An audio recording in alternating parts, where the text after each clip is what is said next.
I guess I think an audience is just an audience. Well, yeah, and also I think because it's been so long, like we've obviously played a lot more shows in Australia over the last 5 years than what we have here, and I think, I think I find it slightly different.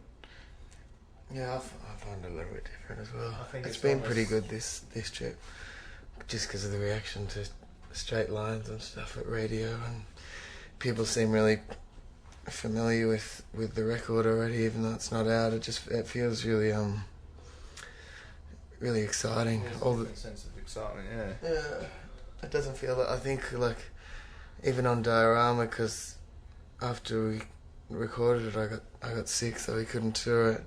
But then the few shows that we did play a couple of years later, I don't know, it felt like we were a cult band or something, and the people that loved it really loved it. But this one feels a lot more like there's a general excitement about the record, and it feels a lot broader. So I think that's making us feel excited and different. It stops it from becoming monotonous, because it doesn't feel like you're trying to win people over, or it just feels like people are there because they want to hear the music, and we're there because we want to play it, as opposed to, you know, sometimes when you're on the road in America, it's like you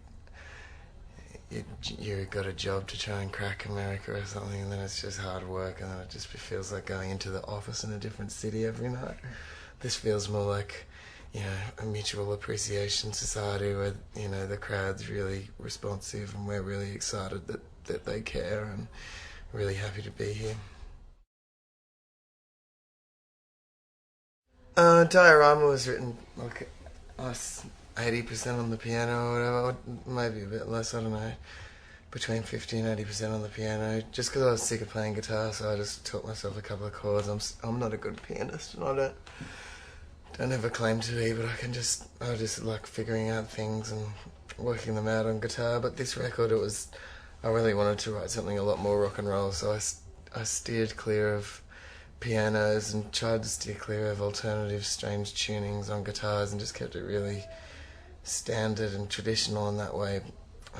It made me think outside the box melodically to make, you know, because if you're playing in a standard tuning on a standard electric guitar, to make it sound original and unique, you have to do something really special melodically and instrumentally to make it sound like the way that you want it to sound.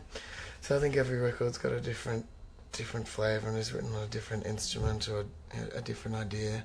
A lot of this record was written on drum machines and stupid bass synthesizers and bleepy electronic machines as well, so it just whatever's around, if I come up with a song, I just try and plug it in and use it and write on it. There's quite a few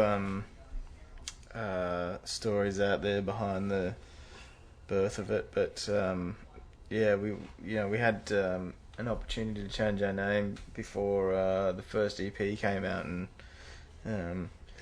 we didn't think Innocent Criminals was up to scratch at that point.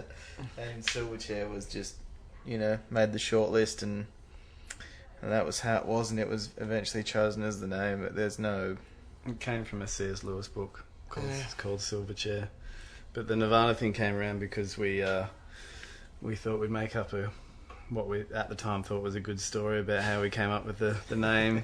It's because you kept getting asked about it, eh? We're like 14, we're like, we can't just say it's the name of a book, and we were looking for band names and we thought that sounded good, so we thought we'd come up with a story, and I just happened to go. The story became blamed for misspelling. Yeah, now we call Chris Dyslexic Chris. Yeah. I actually am. Well, I didn't mean it in a personal. Yeah, I don't think we realised what we were doing when we made that story up. No. I think it would have been easier just to stick with the book. That's true.